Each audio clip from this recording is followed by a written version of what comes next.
Okay.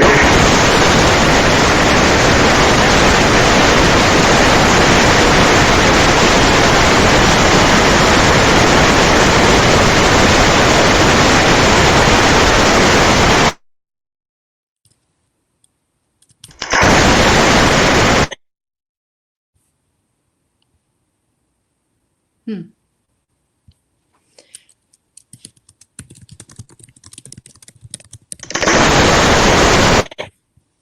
Hmm.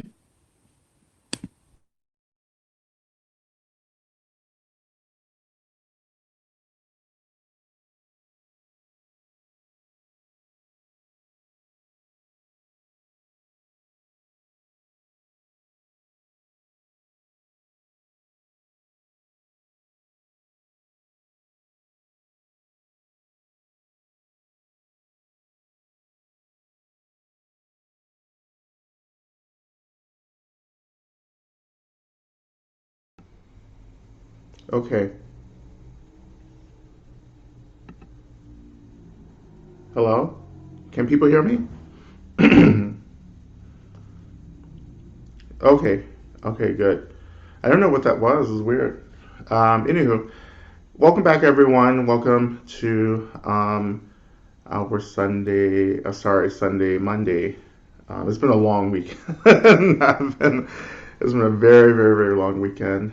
Um, a really good weekend, but I've just been, ceremony season. You know how it is for some of us. So I just finished Navarachi this weekend. Navarachi is um, the Navarachi is this period within the Vedic calendar that we celebrate.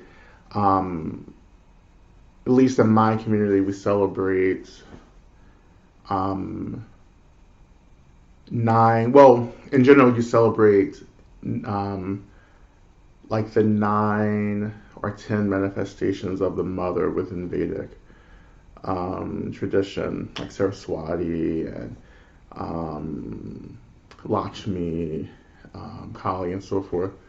Um, and it concludes, the practice period concludes with Durga, the expression of the mother's Durga. And so I was doing that all weekend, which is very powerful. Durga is um, kind of considered one of the most powerful expressions of the mother.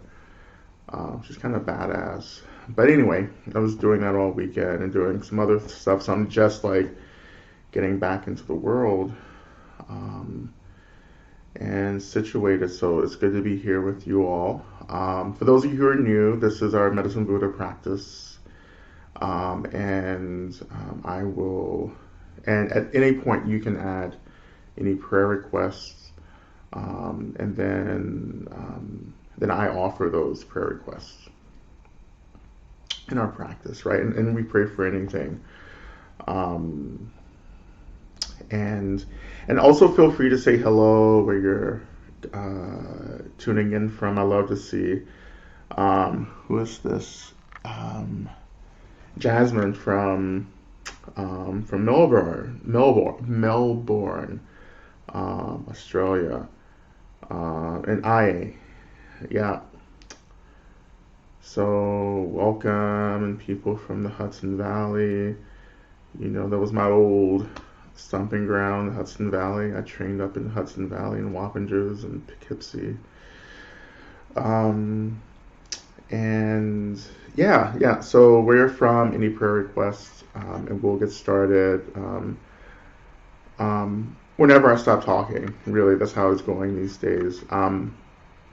So in this session, we're going to continue with our practices around abundance, prosperity, abundance, but more abundance, right? Because this is, for me, in alignment with the energy of fall. And I think abundance is something that we just really actually need to get into right now. I think many of us are feeling quite depleted, overwhelmed, shut down, numb.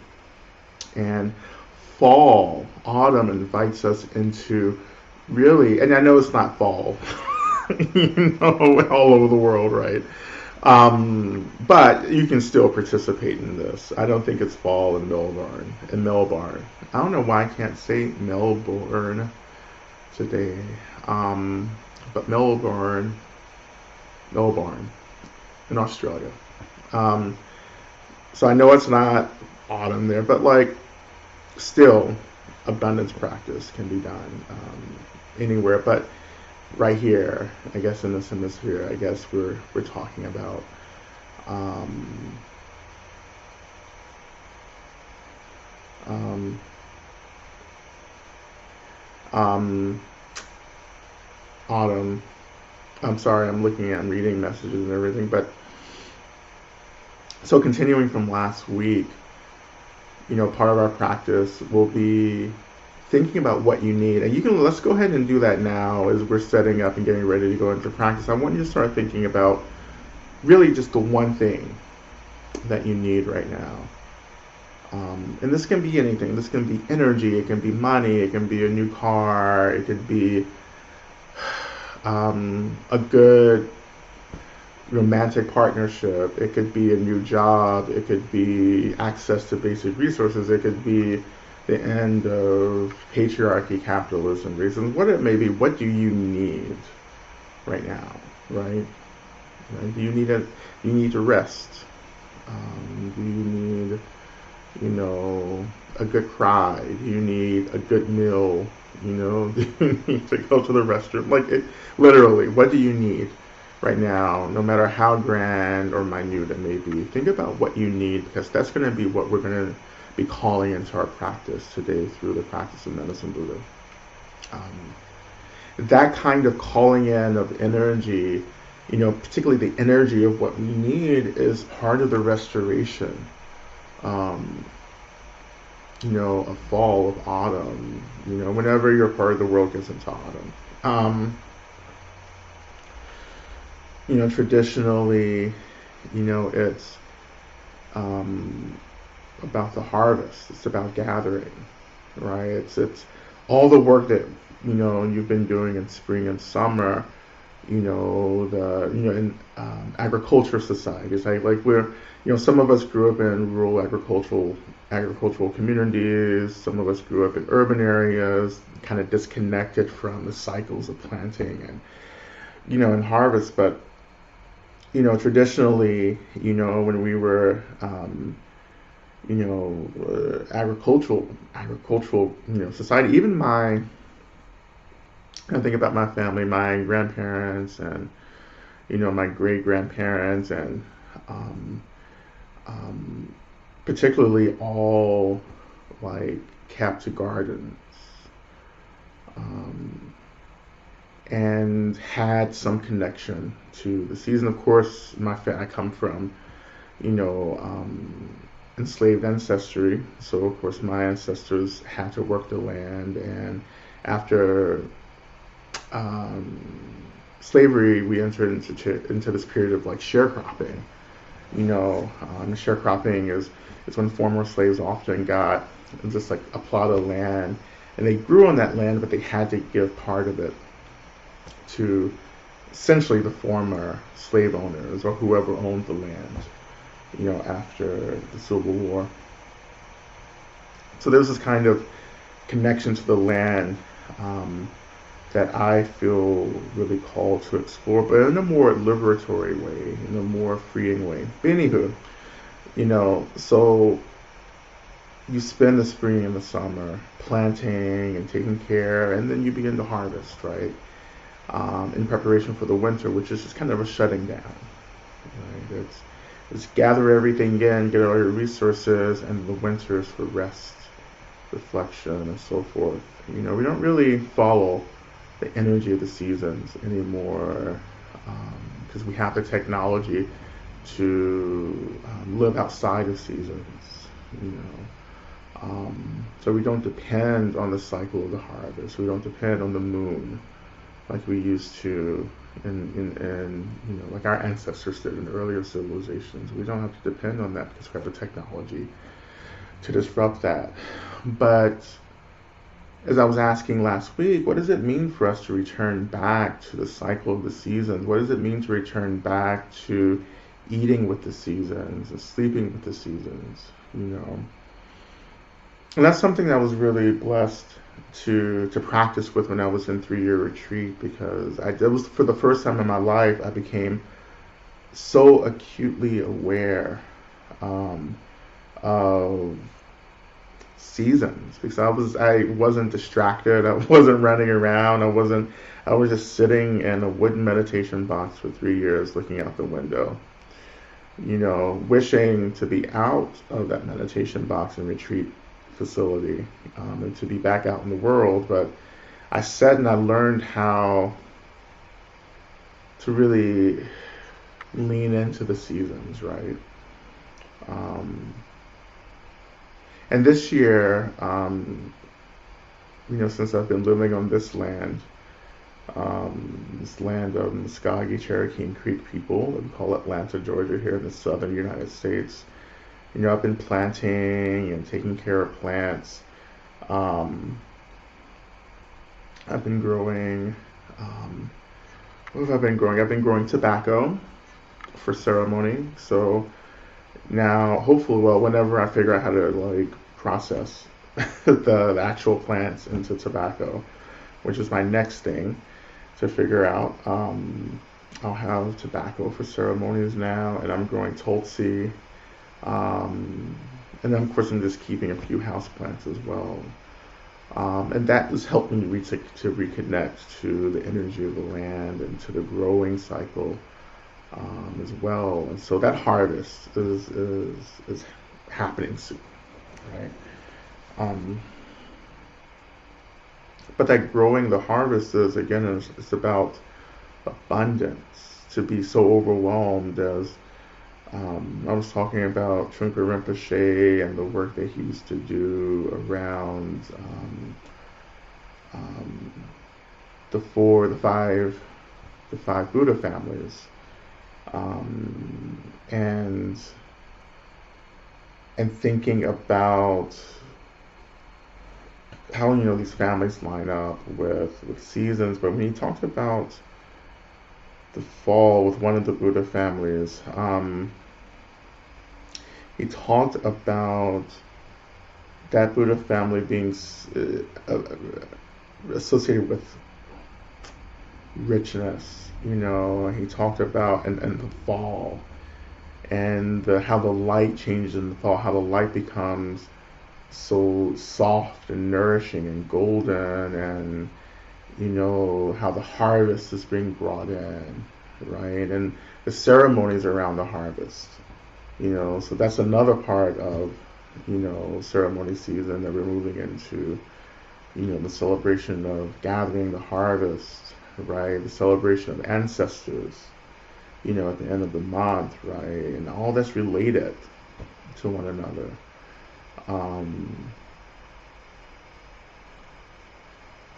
And just thinking about what it means to be in a time or in a period of, or a rather energetic period in your life where you can feel that harvest, where you feel like you just feel the harvest, even though you may feel depleted and overwhelmed and overdrawn, right? How do you start intentionally reconnecting to the harvest? Is always present, right? And sometimes I talk about this and use terms like gratitude. So how do we become gratitude? How do we become grateful for the things that we already have? For as the blessings, the resources we already have. Again, we can get so distracted and overwhelmed by what we don't have, and that's a real thing that many of us struggle with. I have been intentionally, really, really in my practice, turning my attention, especially since, definitely since quarantine, really turning my attention to abundance and harvest as a way to feel restored in a time that feels really depleting and draining.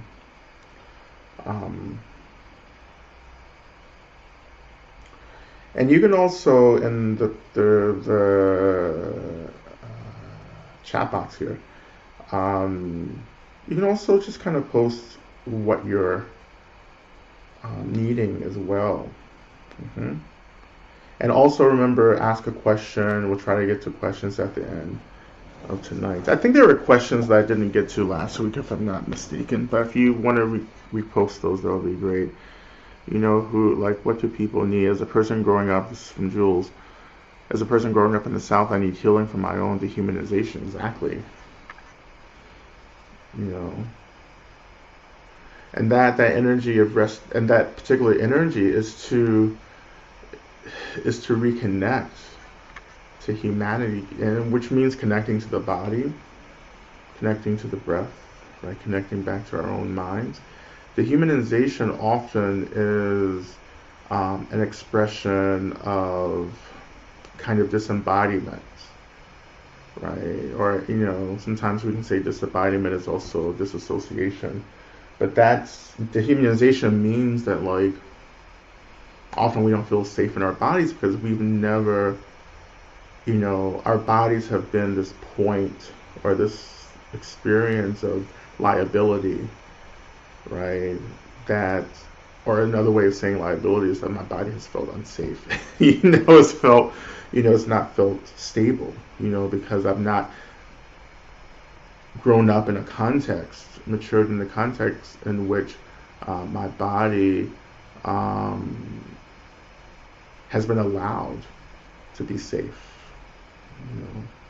The body becomes unsafe because of the way body and sensation interact. Like, sensation can be painful, and there are so many sensations that feel really overwhelming, too much, right? Pain, that's what I'm talking about. Pain and suffering, and that comes from dehumanization,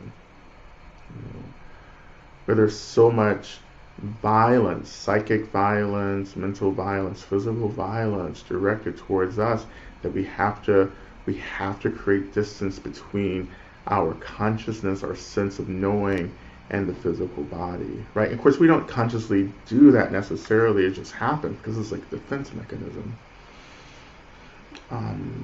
But some of us have been disembodied maybe our whole lives, right? Particularly if we grew up really in the heart of certain forms of systematic oppression. Embodiment has been something that I've worked on, a lot, and since my last retreat last month, I really have really done a lot of good work in getting back, working with my body. So I'm really happy for that. But this is lifelong work regardless. What else do people need? Stable housing.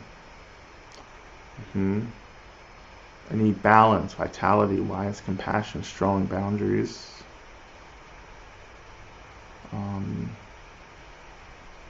That protect me from burnout.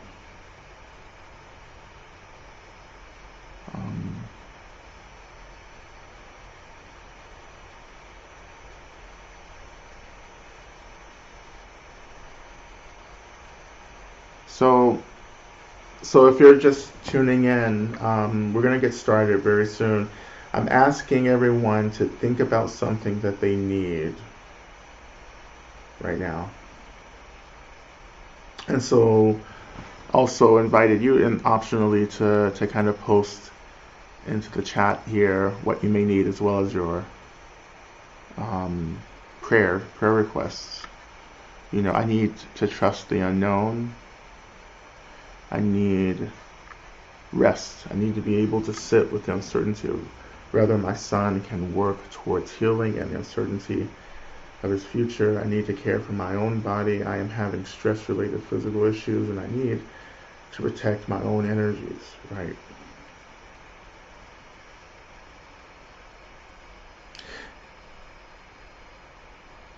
And so much of this, working with the unknown, working with anxiety of others, our loved ones, is so related to the work of brokenheartedness. so much of our anxiety around our loved ones and anxiety about the future, which a lot of people, are in this holding state around, fear of the future. A lot of it has to do with, the fear of moving to the brokenheartedness, the fear of contemplating being in a relationship with the outcome that we don't want to happen, right? We want the good thing to happen. Of course, if you're like a Disney villain, or like a DC or Marvel comics villain, then you want like the opposite. You want everyone to die. But most of us want the good things. We want people to be well, safe, and happy. And we feel as if we don't have the capacity to consider the alternative. But if what we really want for people or for ourselves doesn't turn out, and so much of my training is having, has been having to consider the alternative. Like, what if I don't get what I want? What if I don't see, what if the world doesn't turn out the way I need it to turn out, right? And can I go there and sit with that brokenheartedness, that frustration, that woundedness? And can I hold space for it, and can I love it? And ultimately, can I see this world, this reality is just this expression of a dream, of an illusion, that this is not my home,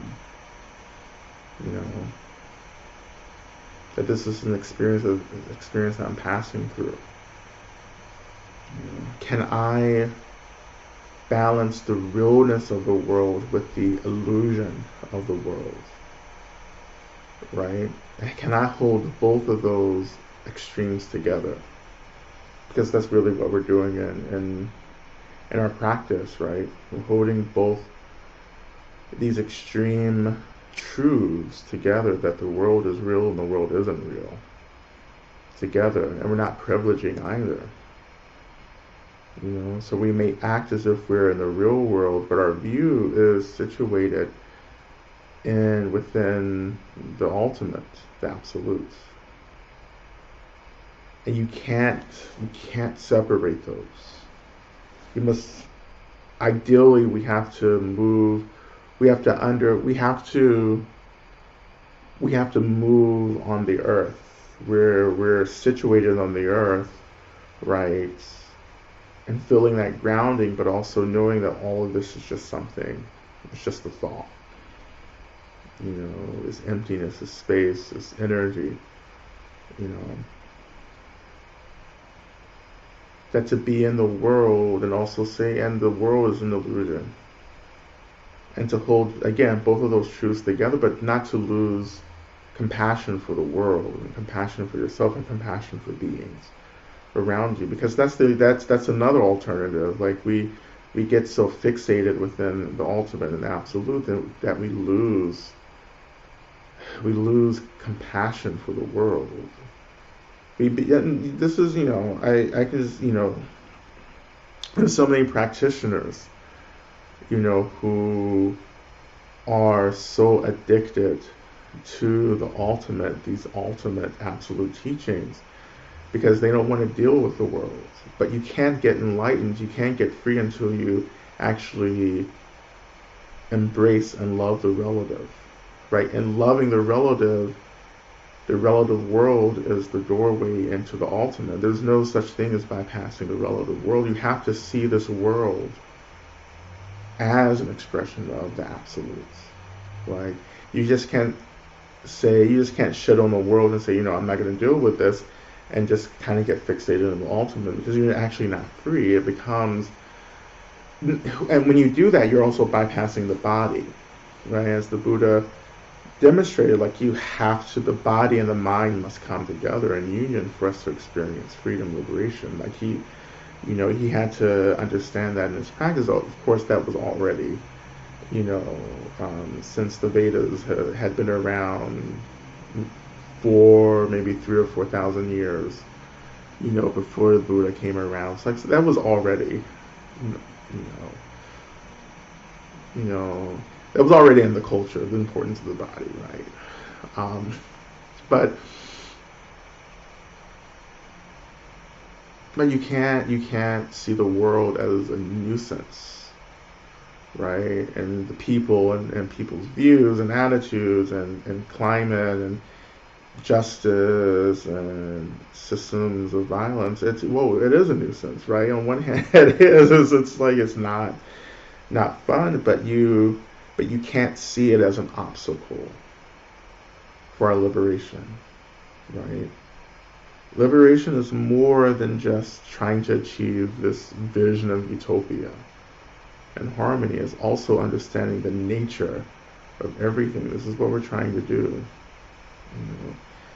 And quite honestly, you're going to understand if you're working and really taking this path of liberation seriously, you're going to get to the understanding and embodying the nature of reality well before you'll see a utopia happening. And by the way, samsara doesn't do utopia.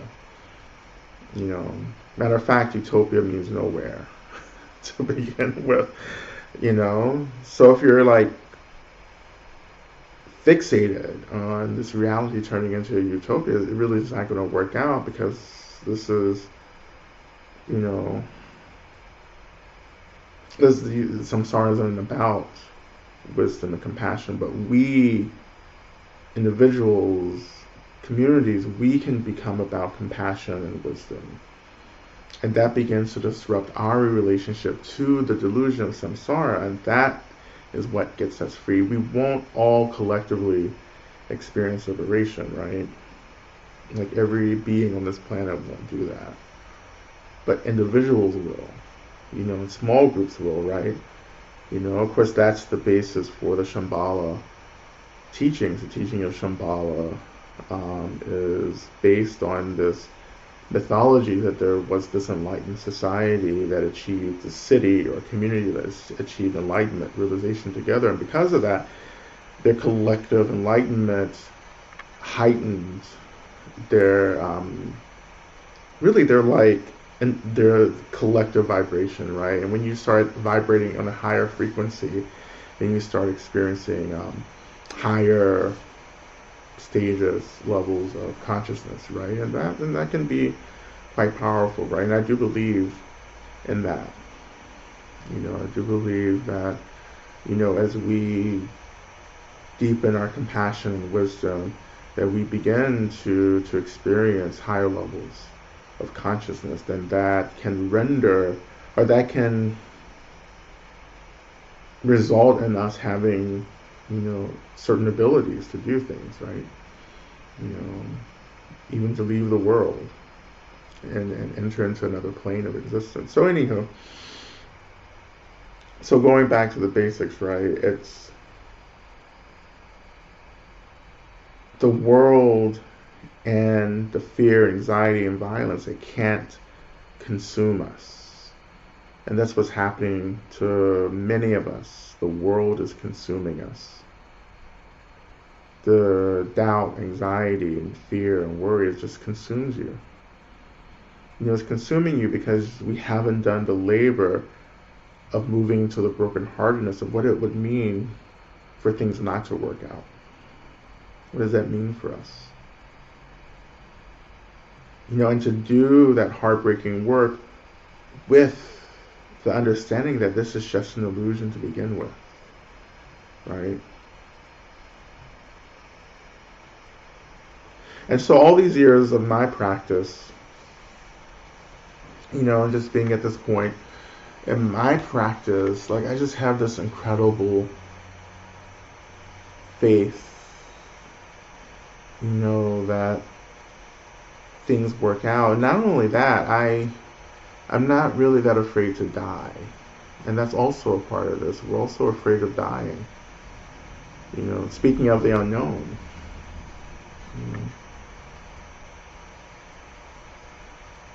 And that's work for us. This is our work, is to contemplate death and dying. Is to contemplate what would happen, right, if we don't get what we want or need.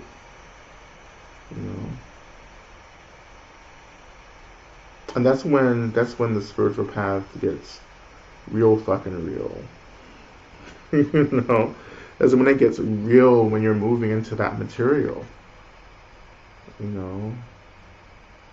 But again, what comes out of that deep, heartbreaking work is a deep trust in the nature of reality itself.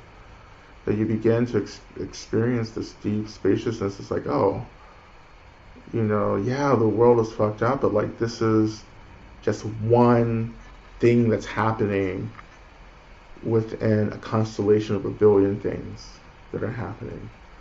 Most of which are really wonderful and great. And we have to, again, in terms of doing the heartbreak work, we have to move the heartbreak, which enters us into this understanding of what reality really is. And that's when you begin to experience the resources, the abundance. And that's,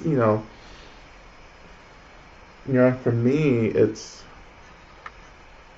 having done all these years of contemplating death and doing this really intense work around heartbreak and going into, as we just finished this course, the Lonesome Valley, and hitting rock bottom, and learning how to survive the darkness and moving into the other side of all of this. What I can say is that, like, it's,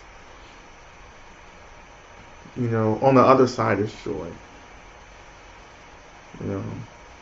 Joy even in the face of so much violence. And that it just won't happen. The labor has to be there. And it may not happen for you in this life. Maybe the labor that that really needs to happen, it may not happen in this life, but by being here in this space as we work through deity practice together and this healing work, you're creating the causes and conditions that will bring about the resources that you'll need in future lives to do this work. And you are doing the work too. Like, this is the work, right?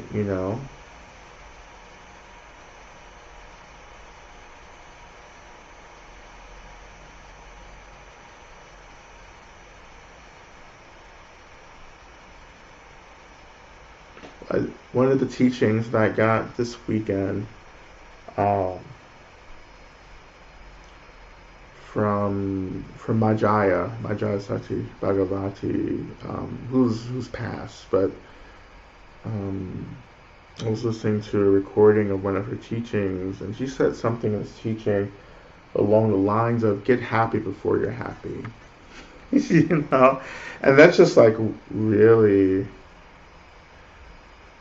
like hit me over the head. Like, get happy before you're happy. Don't wait for happiness, get happy. And another teaching from the same recording was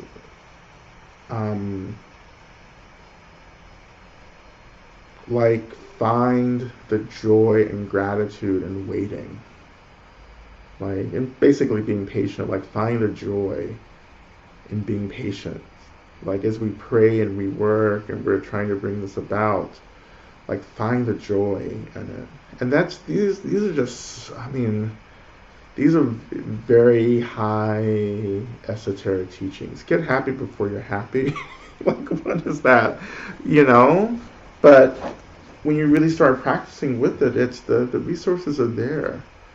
Like, happiness is there. Of course, we have to do work and labor. You have to move the brokenheartedness to get there. But like, when I just to touch happiness for no reason, to be happy for no reason, just because you can, because that layer, that film, in the mind, around the mind, that keeps us from touching into the nature of the mind is so thin. After years of practice, when it gets so thin, you can just touch that happiness and joy. Even in the moment of death, you touch and you say, right? Even in the tough periods that I find myself in my practice, when I'm working with really intense darkness, it's just like the happiness is still there. It's like the happiness comes from the gratitude of being able to do the work and to say, oh my God, like even though this is kicking my ass, I'm still doing it. I'm still here. I'm still holding on. You know? And those are things that I just learned from my ancestors. Like we hold on. We hold on. You know?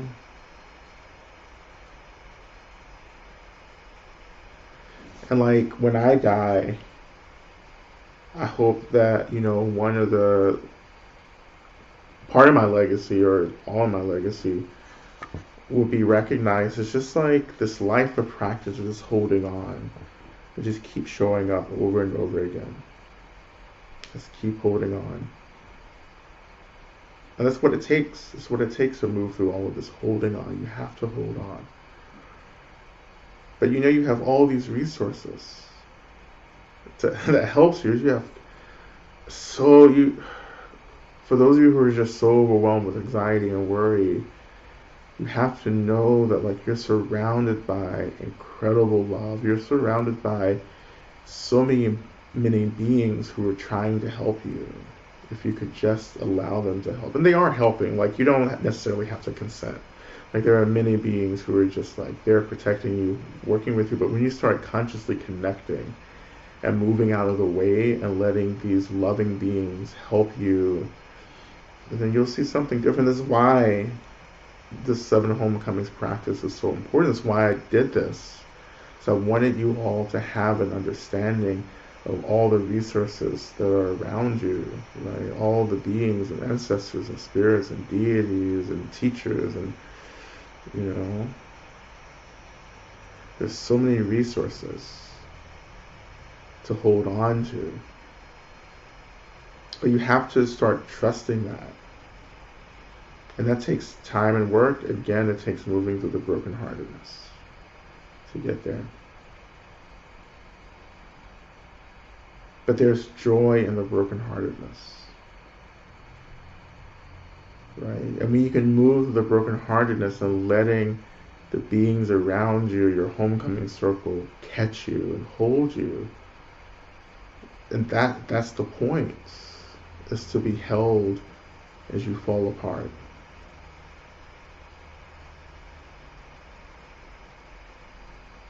And that's my prayer for everyone tonight.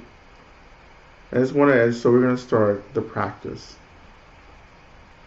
And so as we begin the practice, I want all of us, not only are you reflecting on what you need right now, I want you to just say this prayer. And I don't care if you're into prayer or not, but you can call it an aspiration, right?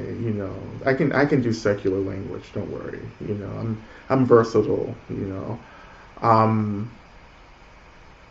But this prayer aspiration is, may I trust that I will be held as my heart breaks, right? May I trust that I will be held as my heart breaks. May I be held as my heart breaks. May I have everything that I need as my heart breaks. However you want to phrase that aspiration prayer.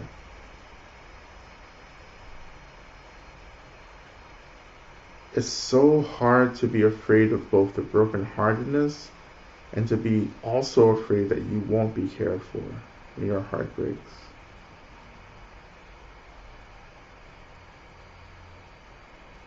And so going even deeper now, just opening your mind, opening your awareness. When you make this aspiration prayer of, may I be held as my heart breaks, what do you feel? How do you feel the energy around you? What about in your heart? Maybe just if you, are able to, bringing a hand up to the heart. or just bringing your attention to your heart center, wherever feels appropriate.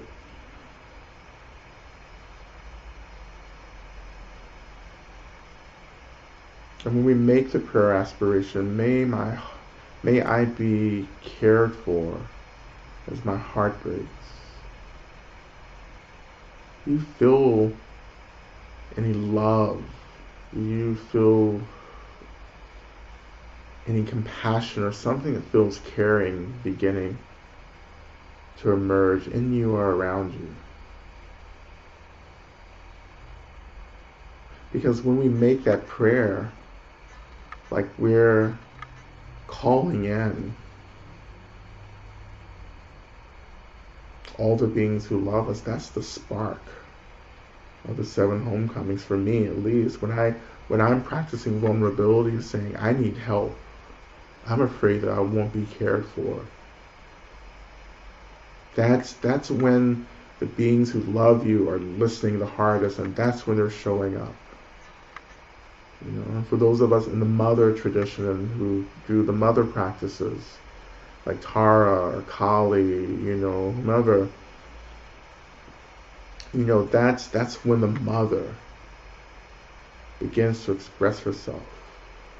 For those coming out of Christianity, that's when God, begins to emerge, or Christ, the Holy Ghost.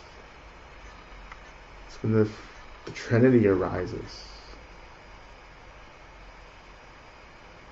And this is the crucial point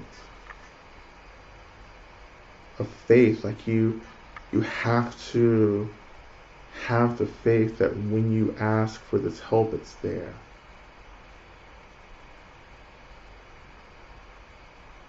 What do you feel?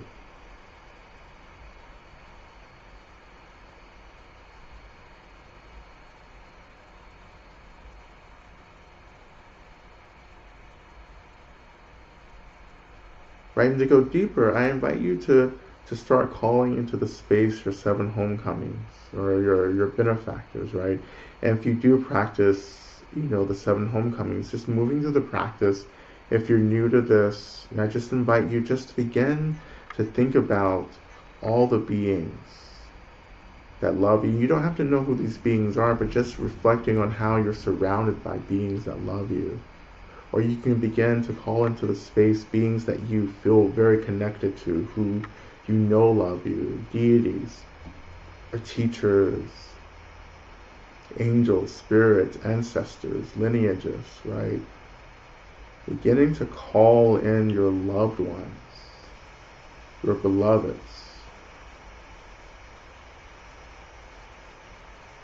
And feel them and their energies beginning to circle you. Because quite frankly, they're always circling you. But using the space to connect.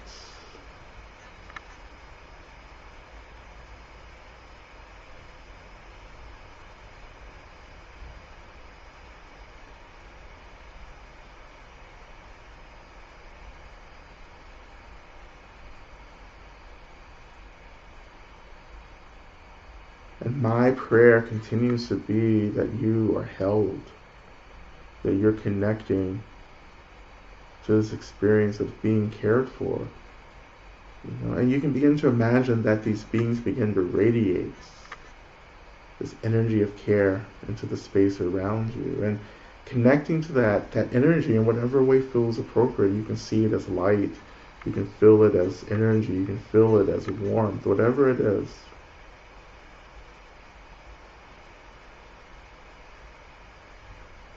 And if you feel like there's this stuff coming up, heartbreak, disappointment, sorrow, then you have to know that that's happening because the practice is working. You're actually absorbing, connecting to this source of care in your heart is feeling so supported and nourished, is actually beginning to open and express the sorrow that you're just holding on to. The brokenheartedness becomes this pressurized, or our experience of the brokenheartedness is like this pressurized experience where we're just like tightly squeezing the heart in, like trying to keep it shut because we can't deal with the sorrow.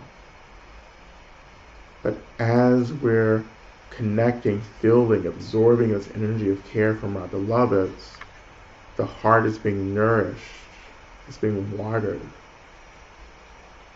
and it begins to express and let go of the sorrow, and the sorrow is being held and purified by the care of your beloveds. Our hearts are just, they're just dry, right, and dusty, they're just like a plant that hasn't been watered in a long time, because we're so afraid of what that plant will produce that we just keep it malnourished. When things are alive, they change, they get fluid, they move from experiences of comfort to discomfort and back and forth over and over again. And some of us just don't want to deal with the fluidity of a living, vibrant, sensitive heart. So we shut down, or we've shut down over time because we've cared too much and we've been hurt.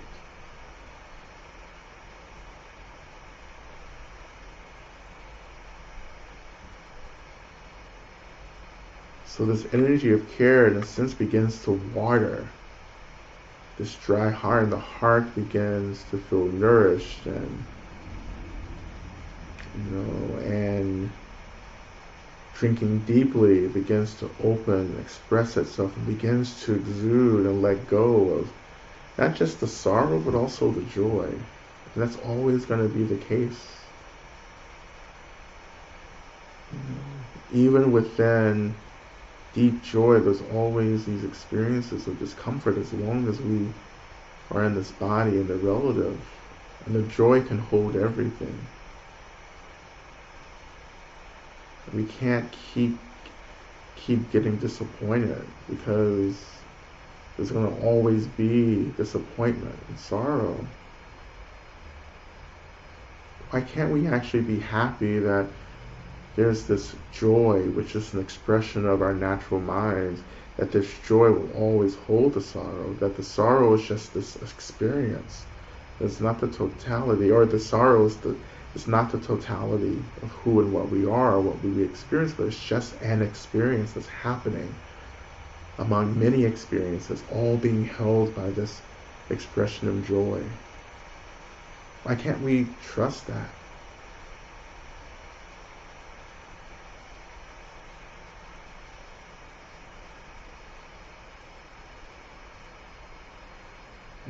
For you mother practitioners, right? Can you just feel that you're being held in the lap of the mother?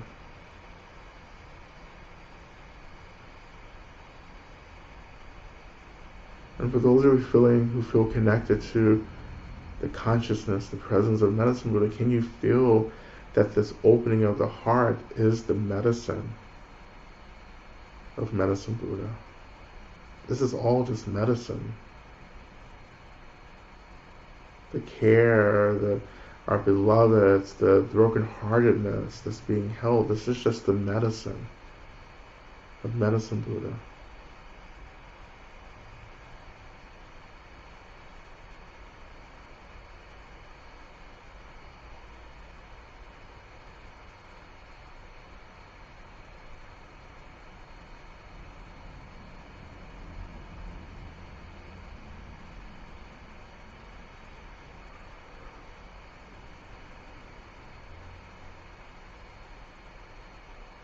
Now turning our minds back to what we need.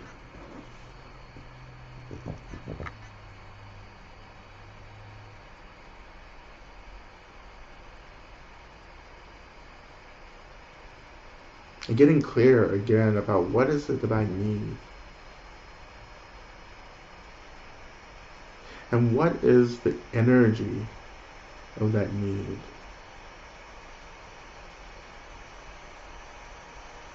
And when I say energy, I mean, what does this need feel like to you? What does getting stable housing feel like? What does healing from transhistorical trauma feels like? What does getting your resources, getting the resources that you need, what does that feel like? What does being loved feel like? And this is important. So I want you to cross that line that we're afraid to cross, which is actually imagine what it would actually feel like to get our needs met. And you have to know I'm right here with you.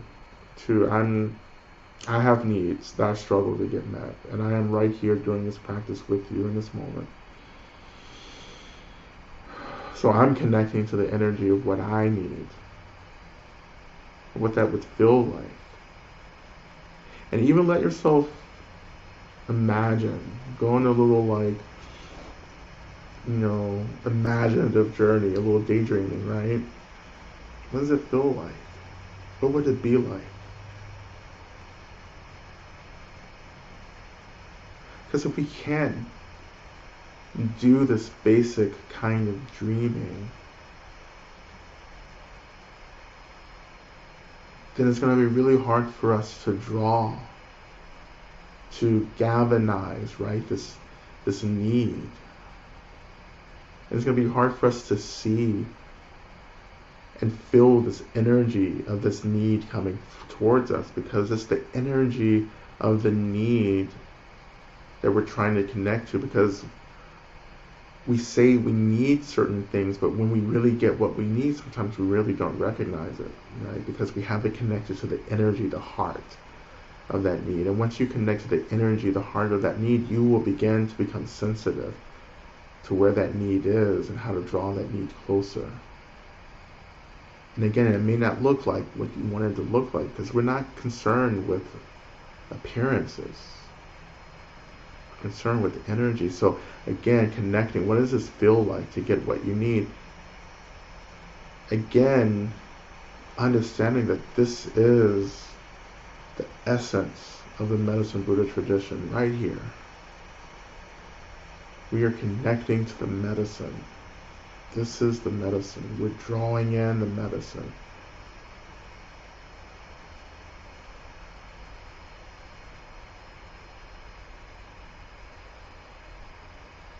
Again, I want to spend more time here, just a few more moments, or rather about a few more minutes here. I just want to get deep into this. Like, what is the heart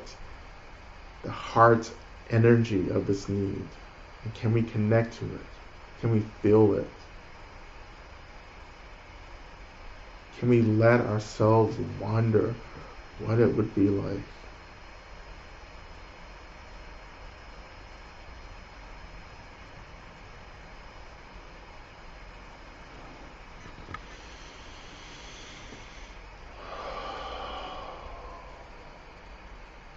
When you feel like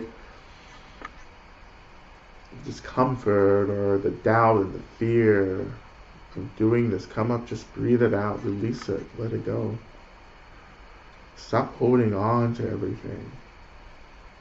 Stop holding on to the anxiety and worry and fear. Just let it go. Breathe into it, release it in the out breath.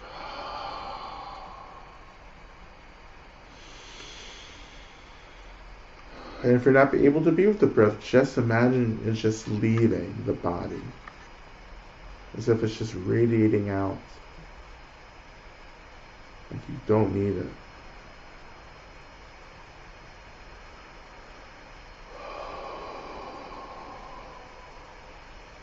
And push further, keep pushing further, push through the fear.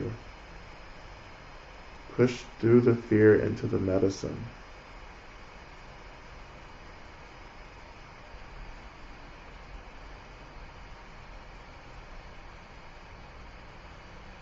And if you're connecting to the medicine, connecting to the heart of this need, let that energy begin to fill you up.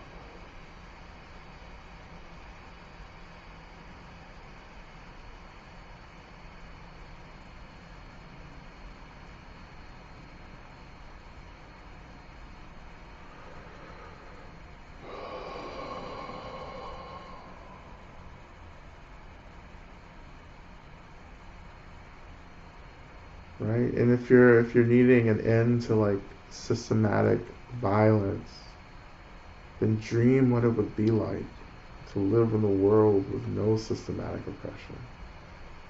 Can you do that? Like, we won't ever be free until we learn how to dream consciously of what it would be like to get what we need.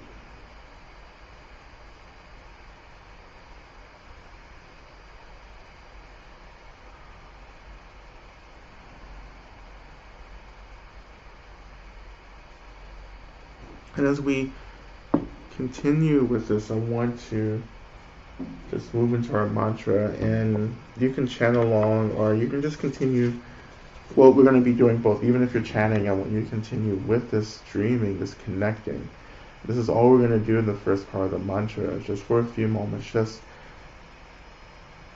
moving into connecting to this dream, this medicine, into the heart of this need, and just being there. Letting go of like saying, oh, but this will never happen, or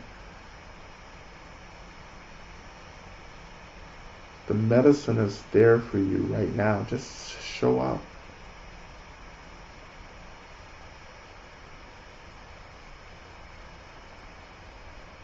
And I dedicate all of our prayers that we've offered to Medicine Buddha, and we ask Medicine Buddha, we pray to Medicine Buddha to act on our behalf to bring healing, stability, balance, support to all beings that we're making prayers for and offering prayers for.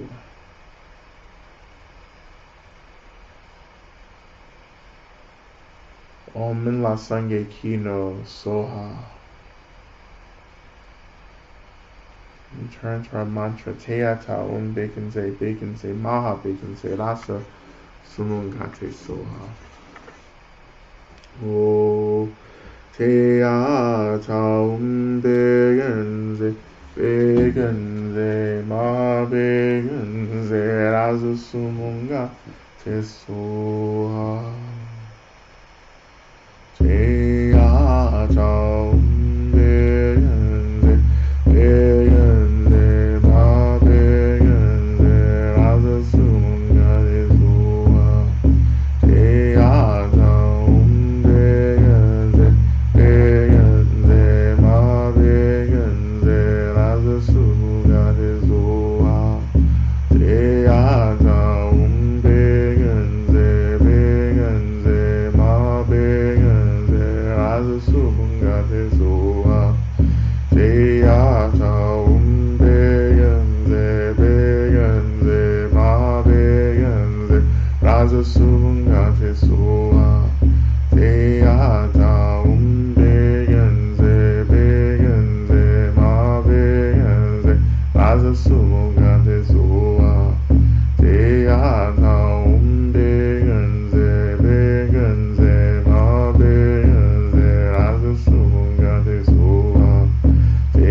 So we're going to transition to the next part of our practice. And so I'm just noticing from Benda, who's saying, I'm not able to identify what I need, and this may be a lot of us. And so when we don't know what we need, our prayer becomes, may whatever I need just come to me. Because often we don't know everything that we need. We may know a few things, right? We may know our basic needs, but there's so many needs that are being met already that we can't even articulate. So we just allow those needs to continue to come to us, and we just stay open, right? But as we move into the next part of the practice, I want us to imagine that the energy of this need begins to fill up the space around us. And I want you to really concentrate on drinking this energy of that need in. Just imagine it's filling your body, right? And if you're not connecting to your body, right, if you feel really disembodied, it's just a thought that says, okay, my body is being filled with this energy even though I can't feel it, right? Because that's the practice too. It's just this little conviction that says that even though I don't feel this, I imagine it's still happening. And you can imagine breathing in, so our full body breath, which is inhaling through every pore opening in the body, every skin, pore, nose, everything, the eyes, the mouth, that we're just inhaling through everything all at once. So we're drinking deeply this energy of this need.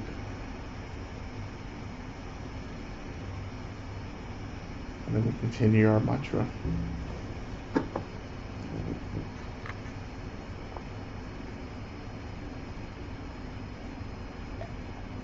Okay. O Teya Taum Begenze, Begenze, Ma Begenze, Razasumunga Tesua. Teya Taum Begenze, Begenze, Ma Begenze, Razasumunga Tesua. Teya Taum Begenze, Begenze, Ma Begenze, Razasumunga Tesua. Teya Taum Begenze, Begenze, Ma Begenze, Razasumunga Tesua.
And now for our last part of our mantra practice.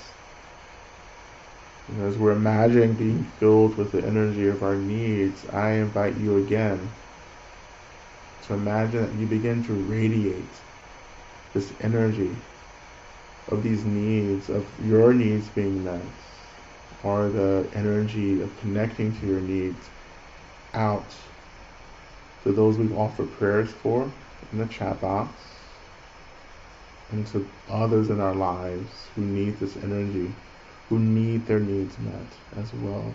So again, I invite you to imagine that you become a star, like Tara, and you begin, this energy that you've been being filled with begins to radiate like white light, white soft energy, and you become like this star radiating the energy of getting needs met into the darkness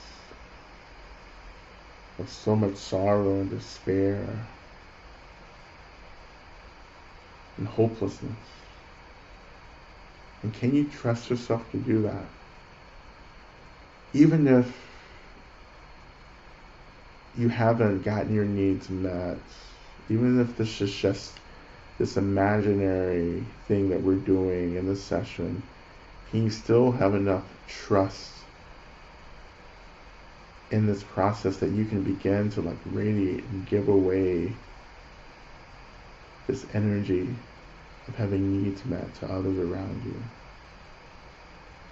Because in doing this, you're actually getting a certain need met, which is the need of expressing deep compassion, which is a need that all of us need.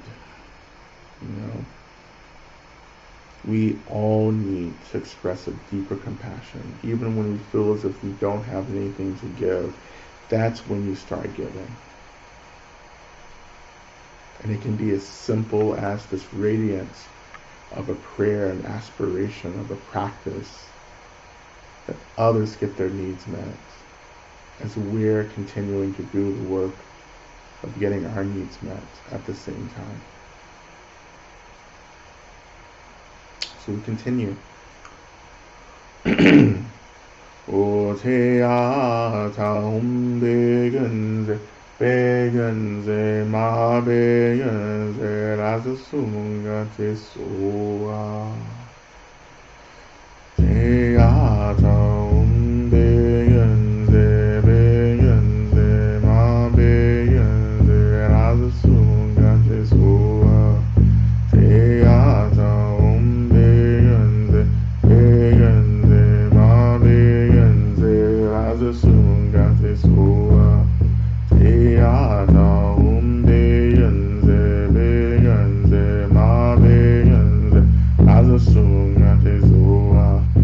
Te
제야사 백연세 백연세 마백연세 안스수문가 제소아.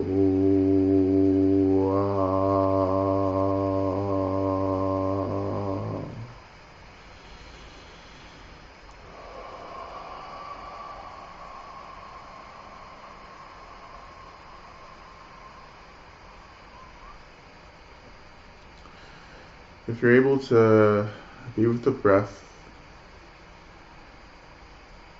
I invite you to take just a deep breath in,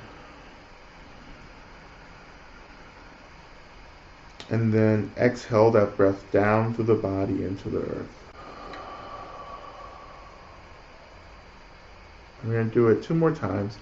And when we exhale down into the earth, I want you to follow the breath down into the earth.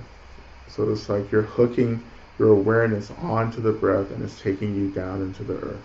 Okay, just 2 more times. Inhaling. Exhaling down. And 1 more time. Inhaling.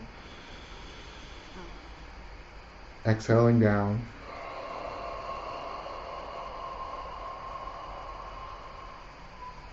And let the earth hold your awareness. Grounding your awareness, grounding the energy, grounding the body.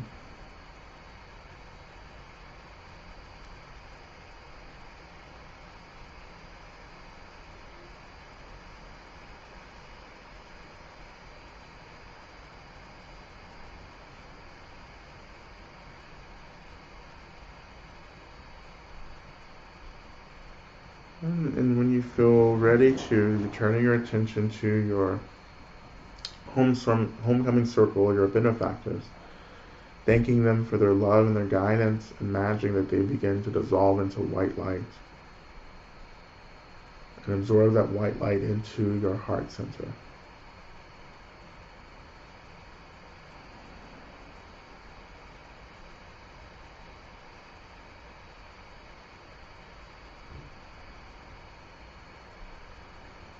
Now taking some time, some of you have done this practice with me before, but taking just a few moments to offer appreciation to the different elements of your practice.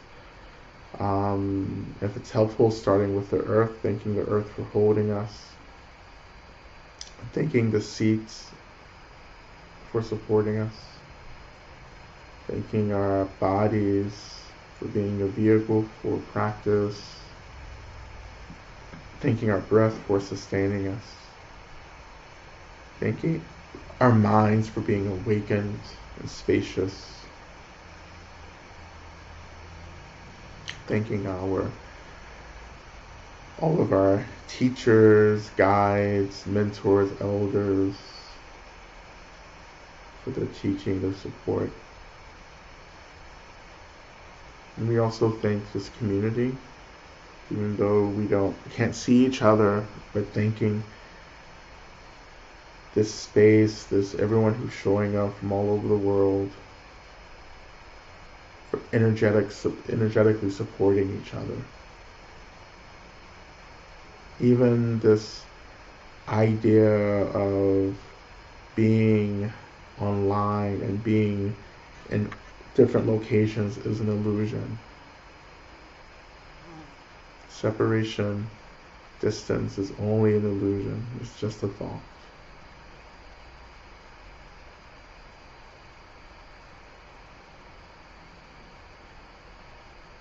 So we're turning our attention now to Shantideva's prayer, one of his prayers actually from the Bodhisattva's, a guide to the Bodhisattva's way of life.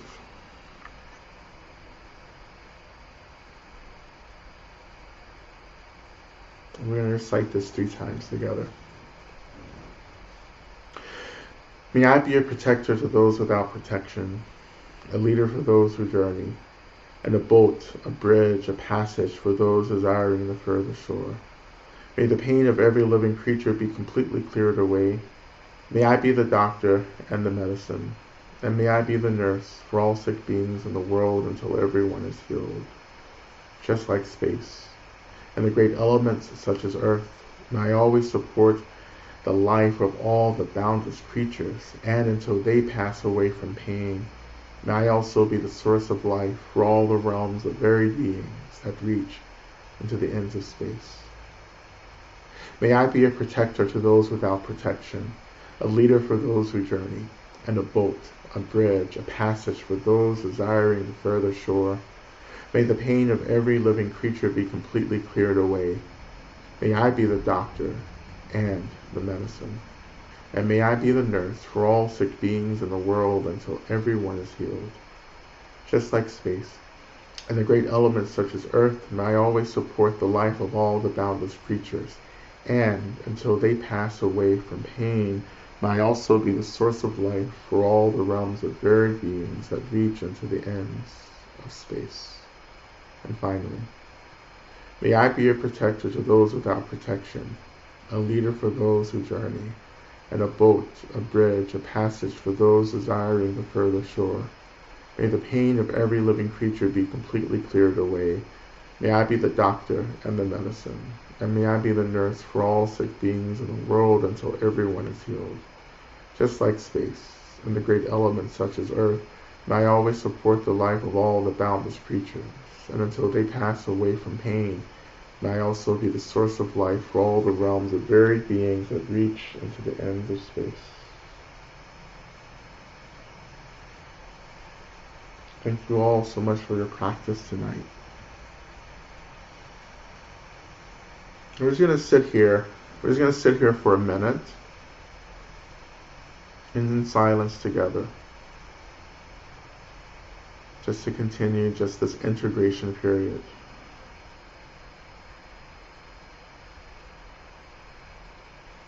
And letting your mind open, your awareness open to touch the awareness of all those in this space practicing together.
Okay, everyone.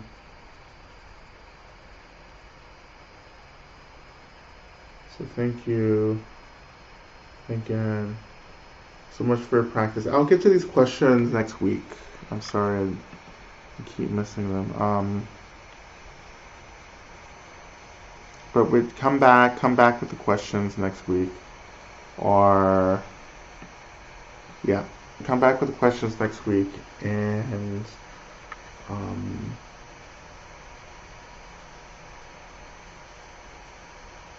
and I'll answer those at the beginning of the time next week, okay? Thank you, everyone. I don't think there are any announcements. Just check my website, Boomy's Marshall website, for events. Please join me Saturday afternoon, evening. I'll be doing a talk for the East Bay Meditation Center out in Oakland. Doing a big talk on mourning, grief and mourning during these times. And for those of you in the UK, in Germany actually, Germany and the UK, I am planning a visit, hopefully, fingers crossed, to Germany, to Berlin, next March, and I'll be doing events in Berlin as Love and Rage and Radical Dharma are being translated into German. So I'll be doing a book tour in Berlin, and in the UK we'll be doing the same thing. Not necessarily a book tour, but doing a bunch of talks in London, and we're also doing a weekend retreat, a 3-day retreat outside of London, an hour outside of London, and we're gonna launch all those announcements at the end of this month. So stay tuned, and you'll know, you'll